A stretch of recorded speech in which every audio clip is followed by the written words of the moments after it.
오늘 말씀의 제목은 에녹의 믿음인데요. 코로나19로 비대면 예배를 드리는 시간이 길어지게 되면서 또 교인들의 영적인 상황은 양극화되는 그런 경향이 있습니다. 영적 위기를 느끼면서 예수님과 밀착되고 또 예수님과 동행하기 위해서 더욱 애쓰는 성도가 있는가 하면, 반면에 예수님을 떠나 영적인 방황과 침체에 빠진 성도도 있습니다. 예수님과 동행하는 성도들을 보는 것은 정말 감사하지만 영적 침체에 빠지는 성도들을 보는 것은 너무나 마음이 아픈 일입니다. 예수님과 동행한다고 어려운 일, 고난, 시험이 사라지는 것은 아닙니다. 예수님과 동행해도 시련과 역경과 같은 일들이 여전히 생깁니다. 그러나 예수님이 함께 하심이 믿어지면 두려워하지도 않게 되고 염려하지도 않게 됩니다.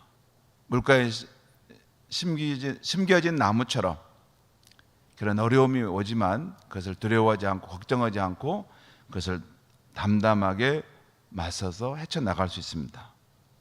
성경에 하나님과 동행했다고 기록된 대표적인 인물이 에녹입니다.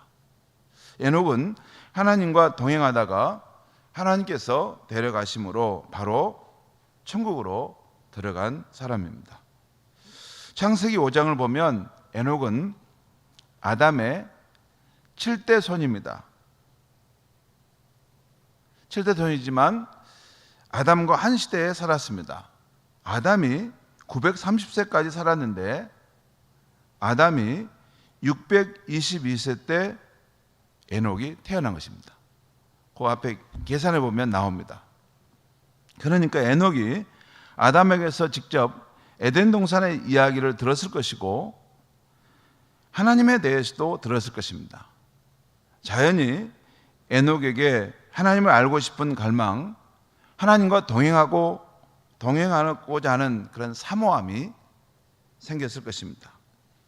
우리는 에녹이 하나님과 동행했다는 것을 낭만적으로 쉽게 생각할 수 있지만 사실 에녹이 살던 때는 홍수 심판이 다가오고 있었던 극도로 타락한 때였습니다.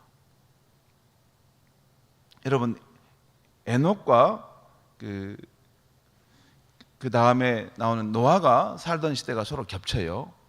그것도 겹칩니다. 왜냐하면 그 당시 고대 사람들은 900살, 600살 오래 살았기 때문에 에녹과 또 그 다음에 태어났던 그 다음에 태어났던 노아도 사는 때가 겹치는 그런 때가 있었습니다. 그런데 에녹이 살던 그때가 극도로 타락하고 죄악이 관영한 세상이었다는 것을 그 다음 창세기 6장에 보면 나와요. 하나님께서 땅에 사람을 지으신 것을 한탄하시고 근심하셨다. 그리고 지면에서 쓸어버리시고 싶은 마음이 들으셨다. 이런 표현이 창세기 6장에 바로 나옵니다. 그러니까 에녹은 이렇게 낭만적으로 이렇게 하나님과 쉽게 동행하는 그런 삶이 아니라 극도로 타락하고 제약된 세상 한복판에서 하나님과 동행하는 삶을 살았다는 것이에요. 또한 에녹은 자녀를 낳고 살면서 하나님과 동행했다라고 하는 표현이 나와요. 창세기 5장 22절에 보면 에녹이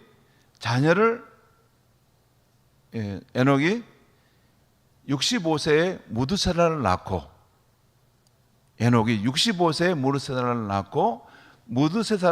무드셀라를 낳은 후에 하나님과 동행하면서 자식을 낳았다. 이런 표현이 나와요. 65세에 무드셀라를 낳았고 무드셀라를 낳은 후에 하나님과 동행하면서 자식을 낳았다. 그런 표현이 나와요. 그러니까 에녹은 낳은 자식이 있었습니다. 그 자식들과 함께 살면서 하나님과 동행했다는 것이에요. 여러분, 우리가 자식을 길러보면 알지만 자녀를 키우는 일이 참 어렵죠. 얼마나 어려운지 자식을 키워보면 압니다. 그런데 그 자식들을 키워가면서도 하나님과 동행했던 사람이 에녹이었다는 것이죠. 오늘 히브리서 11장은 에녹의 죽음을 보지 않고 하나님께 들림 받았다라고 하는데, 그 이유는 그가 하나님을 기쁘시게 하는 자라는 증거를 받았기 때문이라는 거죠. 왜 에녹이 죽지 않고 바로 하나님 나라로 가게 됐는가? 그의 삶을 볼 때 하나님이 기뻐하셨다는 것이에요. 그래서 그의 삶을 인정하셨다는 것이죠. 오늘 히브리서 11장 5절 말씀으로 읽었는데 제가 다시 한번 읽겠습니다. 믿음으로 에녹은 죽음을 보지 않고 옮겨졌으니 하나님이 그를 옮기심으로 다시 보이지 아니하였느니라. 그는 옮겨지기 전에 하나님을 기쁘시게 하는 자라 하는 증거를 받았느니라. 여기 앞에 보면 이 히브리서 11장 5절 말씀을 이렇게 읽으면 좋겠습니다. 믿음으로 에녹은 이렇게보다는 믿음으로 하나님과 동행함으로 에녹은 죽음을 보지 않고 옮겨졌다. 믿음으로 뭘 했냐면 하나님과 동행하는 삶을 살았다는 것이에요. 그것을 하나님이 기뻐하시고 그를 죽음을 보지 않고 옮겨갔다는 것이죠. 여러분, 어떤 믿음을 가졌기에 에녹이 그 당시 타락한 세상에서도 하나님과 동행하며 살았을까요? 하나님을 기쁘시게 하는 자라고 인정을 받았을까요? 어떤 믿음을 가졌기에? 바로 그 다음, 오늘 우리가 히브리서 11장 5절을 봤는데 그 다음 6절 말씀에 나와 있어요. 6절 말씀 우리 한번 같이 한번 읽겠습니다. 시작. 믿음이 없이는 하나님을 기쁘시게 하지 못하나니 하나님께 나아가는 자는 반드시 그가 계신 것과 또한 그가 자기를 찾는 자들에게 상 주시는 이심을 믿어야 할지니라. 이 부분은 믿음을 정의하는 아주 중요한 본문이에요. 믿음이란 뭔가? 믿음이란 하나님이 반드시 살아 계시다는 것, 그리고 하나님을 찾는 자들에게 상 주신다는 것. 상 주신다는 것은 하나님이 자신을 나타내시고 또 응답하시고 또 우리가 간구하는 것들을 들으시고 구원하시는 그런 역사를 말합니다.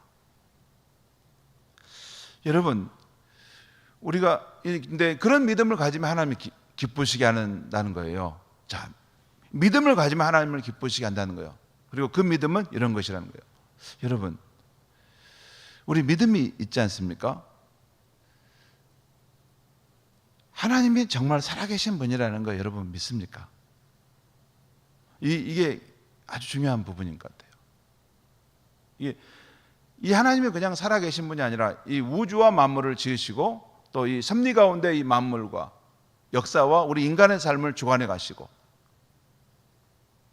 또 독생자 예수 그리스도를 보내서 십자가에서 그 사랑을 나타내 주시고 그 십자가의 사랑을 믿는 나를 구원한 하나님의 자녀 삼아 주시고 지금도 아버지의 마음으로 나를 사랑하신다는 것, 그 하나님이 살아계신다는 것, 실제하신 분이라는 것,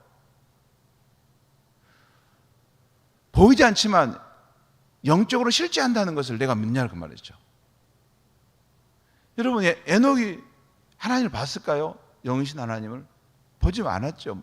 눈으로는 보지 않았어요. 근데 믿음으로 하나님이 실제하신다는 것을 그가 받아들였고 또한 그 하나님과 함께 동행하는 삶을 살았다는 것이죠. 그런 삶에 하나님을 기쁘시게 했다는 것입니다. 그 당시는 사람들이 하나님의 존재를 부정하고 극도로 쾌락을 추구하는 세속적인 시대였어요. 이 바로 다음 창세기 6장에 보면 그 쾌락을 추구하는 그런 삶의 모습, 그래서 하나님의 영이 함께할 수 없는 육체가 되어버린 그런 인간의 모습이 나옵니다. 이러한 때 에녹이 보이지 않는 하나님과 동행한다 하니 얼마나 현실과 동떨어진 사람으로 보이겠어요. 지금 빨리 밖에 나가서 돈 버는 거 주식 투자하고 무슨 코인하고 뭐 해서 지금 노후의 생활을 지금 준비를 막 하는 것이 바쁜데, 기도회 교회 참여하고, 이게 뭐 산에 가서 기도한다고 앉아 있고, 현실 감각이 너무 떨어진 좀 이상한 사람 아닌가? 그 시대 사람들에게 에녹은 그런 사람이었어요.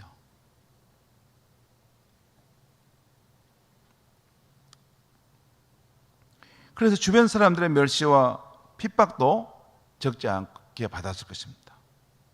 여러분, 우리가 사는 이 세상의 본질은 성경은 죄악 세상이라고 말해요.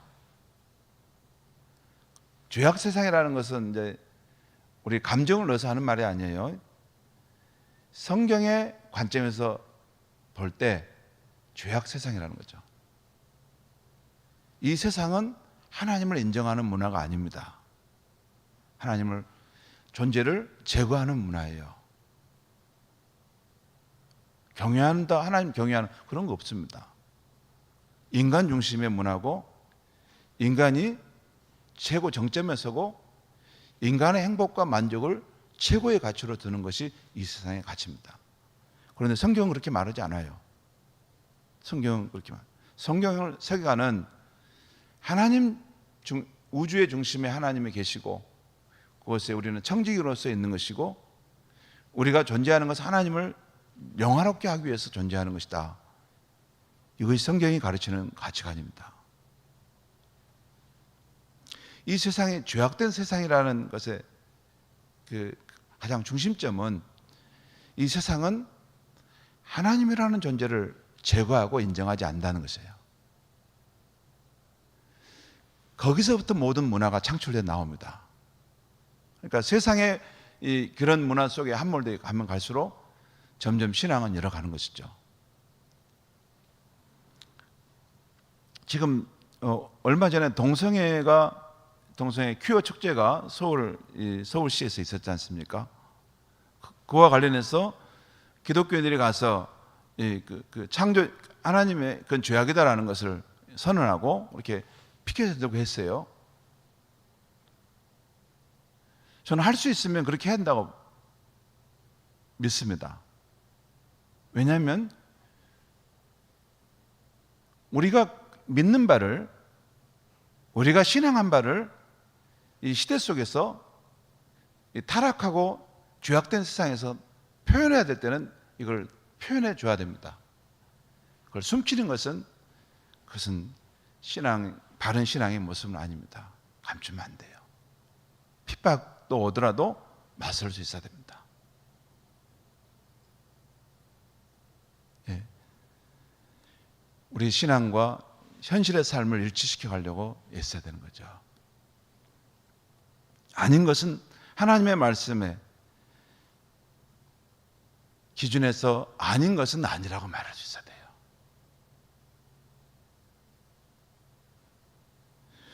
물론 내가 그만한 용기가 없을 수 있어요. 그렇다고 모른 채 눈을 감고 피하면 안 되죠. 나서지는 못하지만 그것이 죄악된 것이라는 것을 직시하고 보고 있어야 되는 거예요.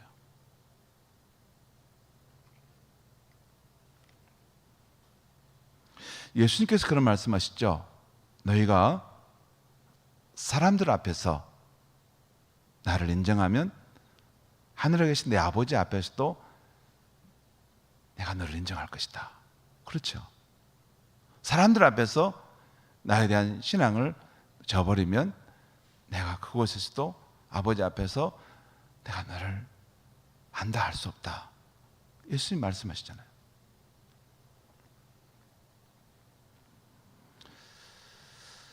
그런 주변 사람들의 아마 그 당시 동성애도 아마 이게 편만하게 그 도시에 아마 일어났을 것입니다. 성적인 문란과 타락도 있었을 것입니다. 왜냐하면 불경건한 삶이 시작되면, 하나님을 제거하기 시작하면 그 다음에 일어나는 현상이 윤리적 도덕적인 타락이 시작되거든요.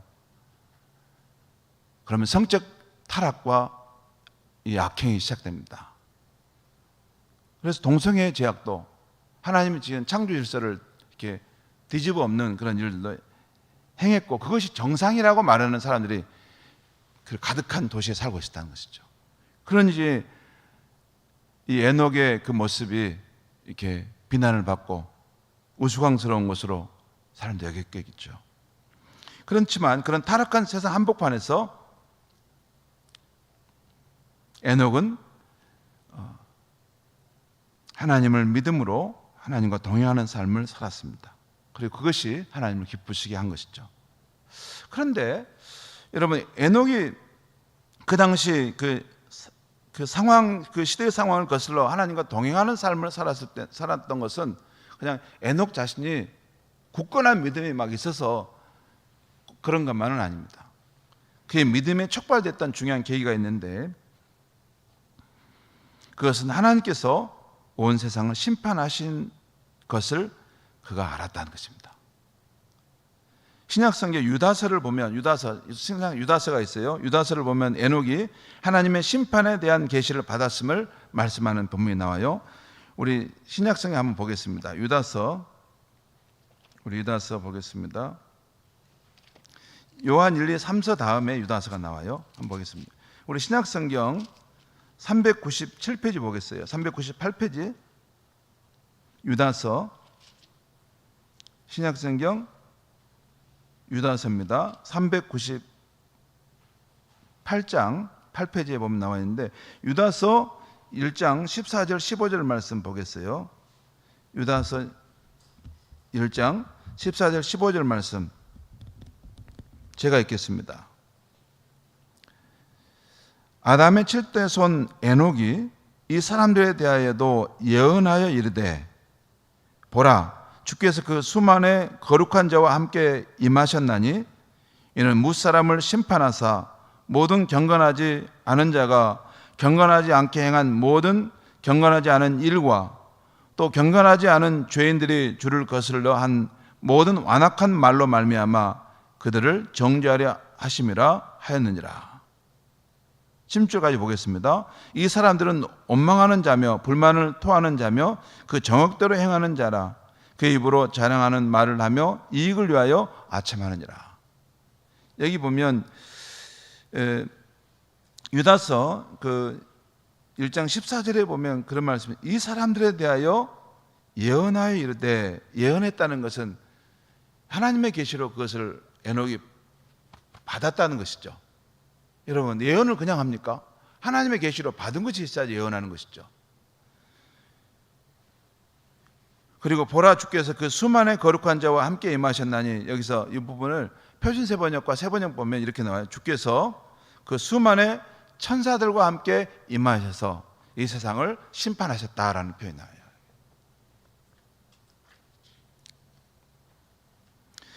그러니까 에녹은 주의 재림 때 있게 될 세상의 모든 불경건한 자들에 대한 주님의 최후의 심판 광경을 보게 된 것입니다. 그리고 그것을 예언한 거예요. 그러면 에녹이 이것을 어떻게 알게 되었을까요? 에녹이 어떻게 이걸 알게 됐을까요? 예수 그리스도와 그 이후에 일어날 일까지도, 최후의 심판이 있을 일까지도 어떻게 알게 되었을까요? 믿음으로 에녹이 하나님과 동행할 때 하나님이 그를 기뻐하심으로 세상에 임할 비밀을 알려주실 수 있었겠죠. 아니, 목사님 혼자 상상하시는데요? 아니에요. 그렇지 않아요. 창세기 18장에 보면 하나님께서 천사와 함께 그 아브라함의 집에 방문하는 장면이 나와요. 그런데 그때 방문하면서 대접을 받는데, 그 이후 왜 그곳을 지나갔냐면 또 다른 중요한 목적이 있는데, 소돔에 대한 심판을 하나님 내리려고 이제 준비하고 오신 거예요. 근데 그 중간 기착지로 아브라함의 집을 잠깐 거쳐갔는데, 아브라함이 막 이렇게 붙잡아서 대접을 받고 이제 떠나려고 하는데, 거기에 뭐라고 표현이 나오냐면, 여호와께서 이르시되 내가 하려는 것을 아브라함에게 숨기겠느냐. 아브라함은 하나님의 친구였어요. 그래서 하나님께서 소돔에 대한 계획도 내가 말해줘야 되겠다 하고 말씀해주고 하신 거죠. 그래서 아브라함이 막 기도와 중보기도 하지 않습니까? 그와 마찬가지로 에녹이 늘 하나님과 동행하는 삶을 살았는데, 아니 동행하면 뭐 그냥 손만 잡고 걸었겠습니까? 대화를 하는 거죠. 대화를 하면서 하나님께서 자기 안에 있는 그 성품의 깊은 부분도 알려주시고 또 이 세상에 대한 이야기도 해주시는데, 이 세상에 아마 하나님과 어디까지 깊은 대화를 나눴을지는 모르죠. 그런데 하나님으로부터 그 들었던 계시가 있어서 오늘 이 유다서 1장에는 바로 아담의 칠수son 에녹이 그 시대 사람들에게 이렇게 예언했다 하는 편이 나오는 것이죠.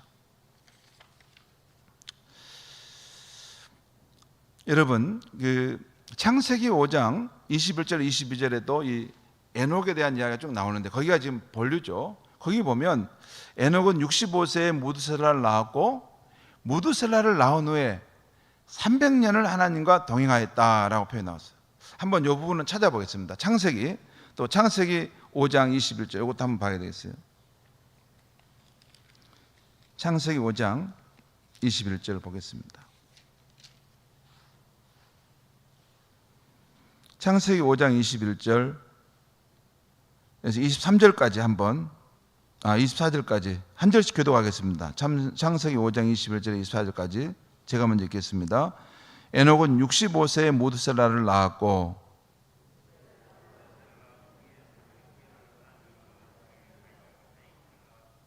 그는 365세를 살았더라. 에녹이 하나님과 동행하더니 하나님이 그를 데려가심으로 세상에 있지 아니하였더라. 여기 보면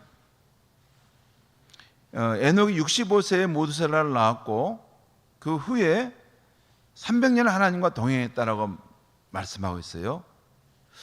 여러분, 그런데 에녹이 65세에 낳은 아들 이름이 뭐예요? 무드셀라라고 지었다는 거예요. 여러분, 이 무드셀라라는 이름의 의미는 그가 죽으면 세상에 심판이 있다 이런 뜻입니다. 그가 죽으면 세상에 심판이 온다 이런 뜻이에요. 그리고 그때부터 에녹은 하나님과 동행하게 되었다라고 성경은 증언하고 있어요. 그러니까 에녹은 이 불건강한 세상과 우리의 삶에 대한 하나님의 심판이 있다는 것을 알게 되었을 때 하나님과 동행하는 삶이 시작됐다는 거예요. 오늘 우리가 예수를 잘 믿어야 하고 예수님과 동행하는 삶을 살아야 하는 이유가 바로 여기 있는 것입니다. 히브리서 11장 28절에 보면 한 번 죽는 것은 사람에게 정해진 것이요 그 후에는 심판이 있으리니, 여기서 중요한 점은 사람이 죽게 나면 무로 돌아가는 것이 아니라 그 영혼이 하나님 앞에 나가 반드시 심판이 있다는 것이에요. 우리의 삶에 대한 하나님의 심판이 분명히 있다는 것입니다.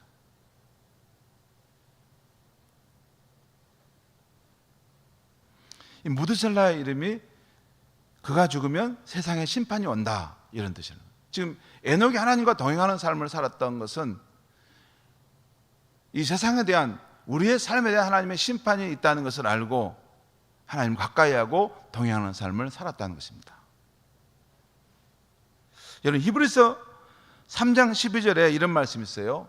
우리 방송실 한번 띄워주세요. 3장 12절 우리 한번 같이 한번 읽겠습니다. 시작. 형제들아, 너희는 삼가 혹 너희 중에 누가 믿지 아니하는 악한 마음을 품고 살아계신 하나님에게서 떠나질까 조심할 것이요. 여기 형제들아라고 하는 표현은 방송에서 띄워주세요. 형제들아라는 표현은 우리 성도라는 것을 말하는 거죠. 성도라는 거, 우리 성도. 성도들이 하는 말인데, 너희 가운데 혹시 누가 믿지 아니하는 악한 마음을 품고 살아계신 하나님에게서 떨어질까 조심하라는 것이에요. 하나님에게 떨어질까 조심하라는 말씀은 지금은 하나님과 함께 있지만 떨어질 수도 있기에 경계하라는 말씀 아닙니까? 그렇죠? 여러분, 믿음 생활하다 교회 나오다 떨어진 사람 여러분 혹시 안 보셨어요? 지금은 그분이 어디서 뭘 하는지도 모를 만큼 세상 속으로 깊이 들어가 버린 사람 안 보셨어요? 그럴 수 있습니다. 성도 여러분, 코로나 이후에 한국교회 성도들의 영적 상황은 어떨까요?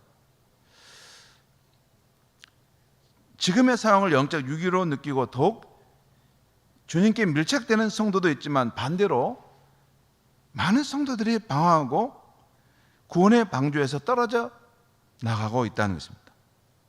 그런데도 세상 사람과 똑같이 영적 잠에 취해서 떨어져서 이 상황의 분별이 안 되는 거예요.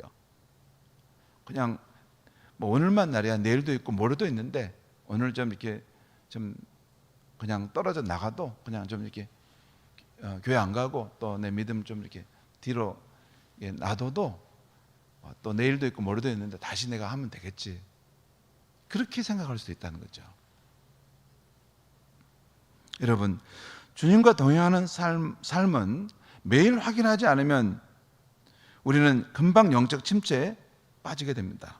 하나님을 믿어도 하나님이 멀리 계신 분으로 느껴지고 주님과의 관계도 점점 형식적으로 되어져 갑니다. 그리고 기도도 안 되고 찬양도 안 됩니다. 기도한 지가 언제 내가 기도했는가 할 만큼 낯설어져요. 성령의 역사도 사라집니다. 내주하시는 성령의 감동을 따라서 늘 성령께서 내 안에 계신다는 그런 마음에 은은한 기쁨이 있었는데 그런 기쁨이 사라져버렸어요. 그러면 영적 침체에 빠지는 것입니다. 성도 여러분, 지금 내 영혼이 이런 영적 침체에 있다면 속히 깨어나야 하는 것입니다. 살아계신 하나님에게서 떨어져가는 순간이기 때문입니다.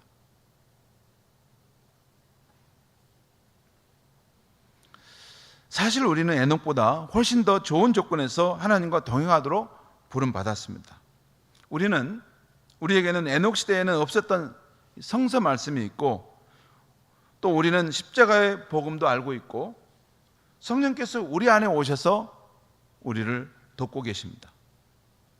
성령님께서 하시는 가장 중요한 일은 우리가 예수님과 동행하는 신앙 공동체를 이루게 하시는 것입니다. 서로 영적으로 잠들지 않도록 도와주게 하려는 것입니다.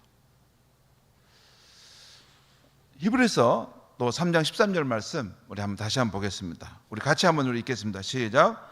오직 오늘이라 일컫는 동안에 매일 피차 권면하여 너희 중에 누구든지 제 유혹으로 완고하게 되지 않도록 하라.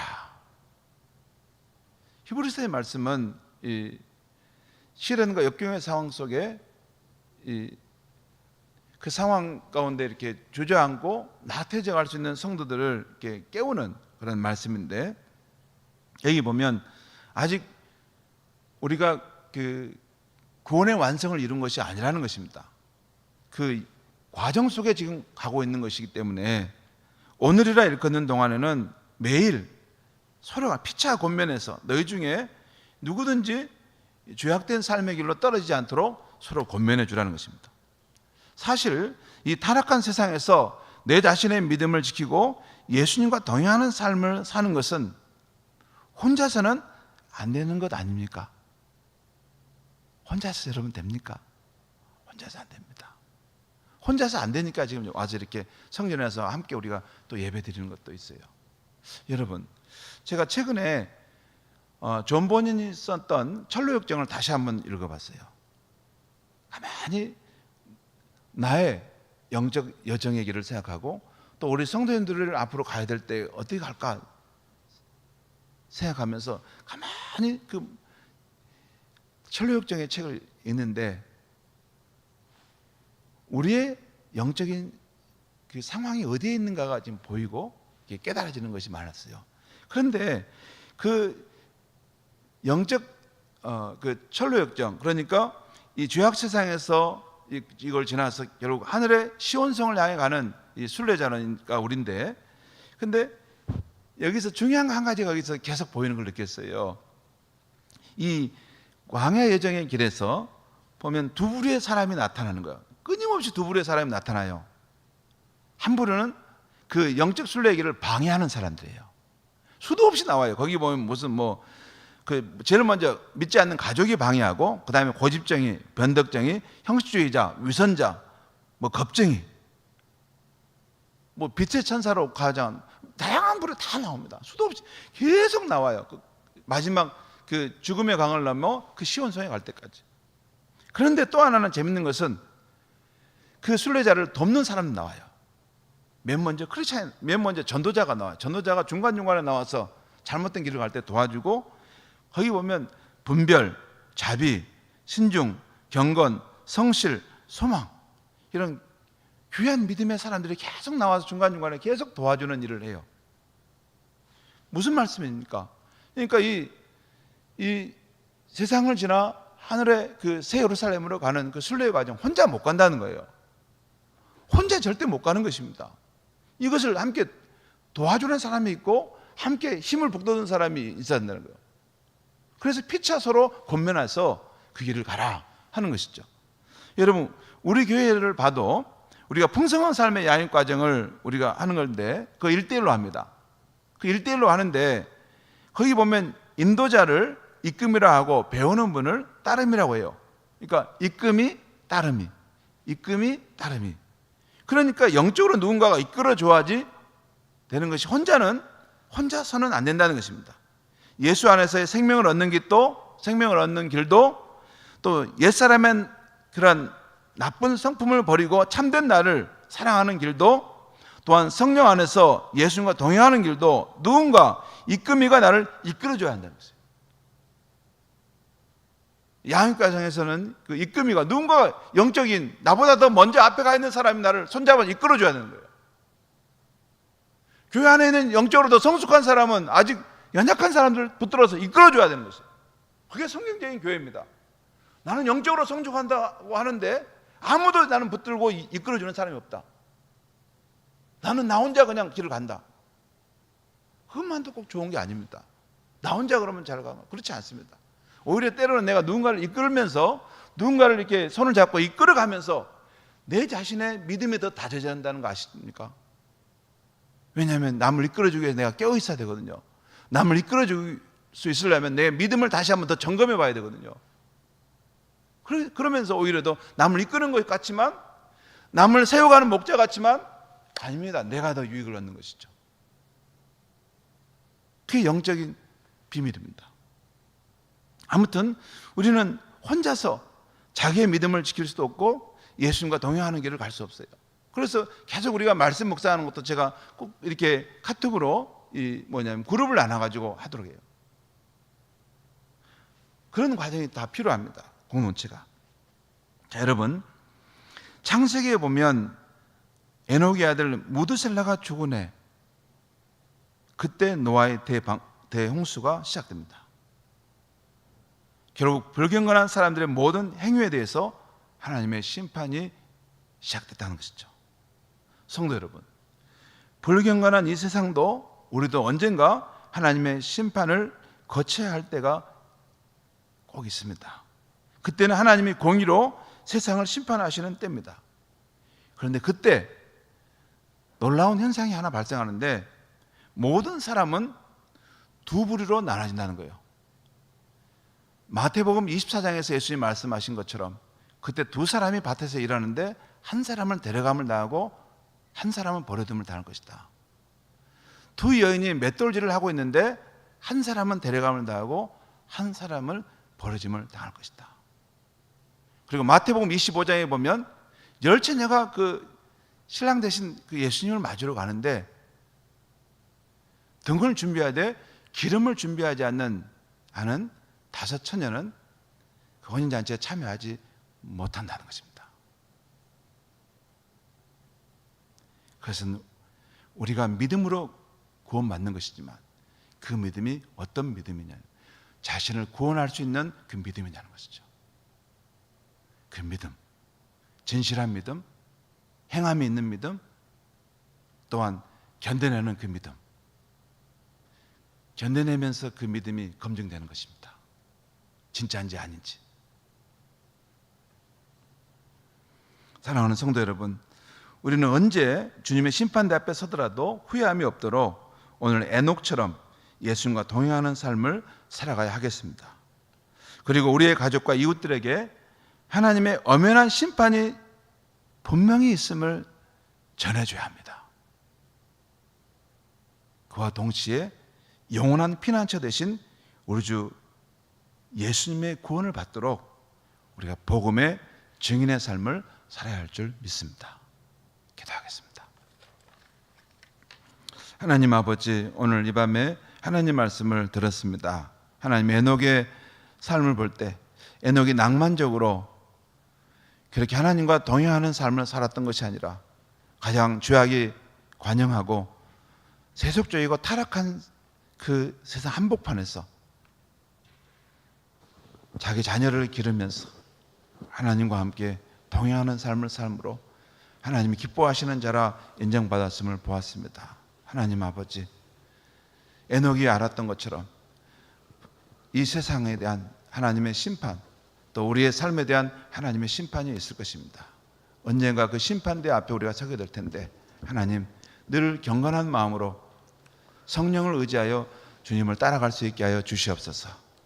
우리의 믿음이 구원받을 만한 믿음이 되도록 주님 늘 붙들어 주시옵고, 또한 이 세상에 있는 그러한 것들이 지금은 모든 것이 평안한 것처럼 보이지만 때가 되면 이 세상에 하나님의 심판이 임할 것이라는 분명한 사실을 우리의 가족과 이웃들에게 전하고, 그리고 영원한 피난처 되신 예수 그리스도를 확신 가운데 전할 수 있는 우리의 인생이 되게 하여 주시옵소서. 예수님의 이름으로 기도하옵나이다. 아멘. 주신 말씀 기억하며 우리 주와 같이 길 가는 것 찬양드리겠습니다.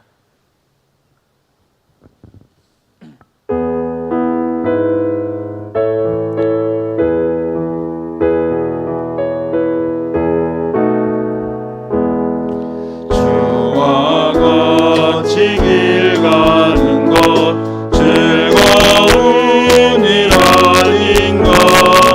우리 주님 걸어가신 발자취를 밟겠네.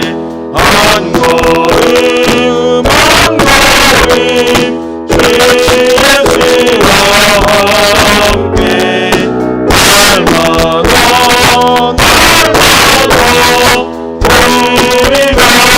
우리 걸어가리. 어린아이 같은 우리 미련하고 약하나 주의 손에 이끌려 생명 길러 가겠네. 한 걸음 한 걸음 주 예수와 함께 날마다 우리 걸어가리. 고집 피는 들판이나 험한 골짜기라도 주가 인도하는 대로 주와 같이 가겠네. 한 걸음 한 걸음 주 예수와 함께 날마다 우리 걸어가리. 옛선지자 에녹같이 우리들도 천국에 들려 올라갈 때까지 주와 같이 걷겠네. 한 걸음 한 걸음 주 예수와 함께 날마다 우리 걸어가리. 예선지자 에녹같이 우리들도 천국에 들려 올라갈 때까지 주와 같이 걷겠네. 한 걸음